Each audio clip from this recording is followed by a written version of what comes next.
All right, guys, we made it to Saturday, and we are going to be doing snatching today. Both the strength and the conditioning have squat snatching. Remember, feel free, depending on shoulder mobility, to do power snatches, or just if your legs are sore, do power snatches. So quick review for the snatch. Always start with your grip, understanding where your hands go on the bar so that the bar ends up right in the crease of your hip. If I'm too narrow with my grip, the bar is down on my thighs. Right? Not only is it not an optimal position, but it makes the distance longer that I have to go. When I'm wider in the hip, it's going to shorten that distance, allow my shoulder to open up. So take time to know where you hold that bar. Okay? This should be starting from the floor. So at the floor, when the bar has weights on it, right? The bar is close to the body over the midfoot. Chest is pulled up. I go slow past the knee, get the bar up to my hips, jump, and catch. Okay, again, the overhead squat position, very hard for a lot of people. So if you need to, start from the hang, just into power, and then you can work in some overhead squats, or maybe have just, again, working on that position is totally fine. Priority here is using the hips and a good, solid catch position. Lots of time to build on this as we go. All right, so these will be singles, building in weight. If you can't do snatch for some reason, wrist, shoulder, always feel free to substitute cleans for this part as well. Let's talk about conditioning. All right, guys, partner conditioning for Saturdays.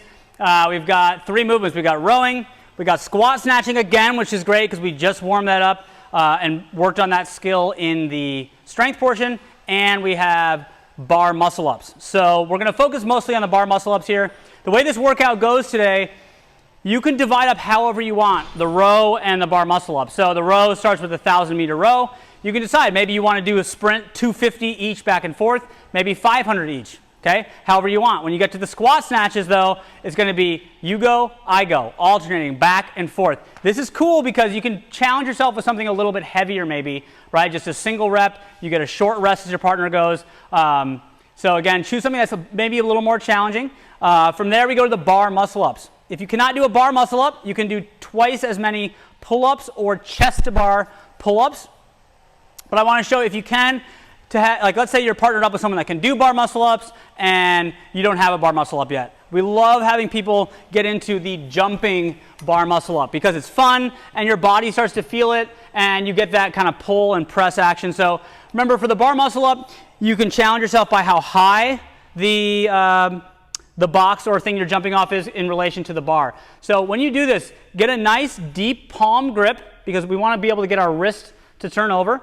Okay? Don't worry if you don't have to do a swing or anything, but just drop under the bar to load your jump. When you go, and this is a part of the bar muscle up, you are pressing down. Don't think pull, right? As you jump, you push down and then you transition yourself over the top. So it's jump, press. Okay, now I feel my midline here, and then the dip part is pretty reasonable for most people. And then you can just jump back down. Okay, so if you've never tried that, it's a really fun variation. If you don't feel like setting that up, go into some type of pull-up, doing twice as many reps, but really work on some variation that you can actually touch your chest. Getting the bar from under the chin to the chest, those few inches, is surprisingly challenging and a strength to build over time. A little different if you don't do it normally. So those are your movements for today, guys. Have fun. We'll see you tomorrow.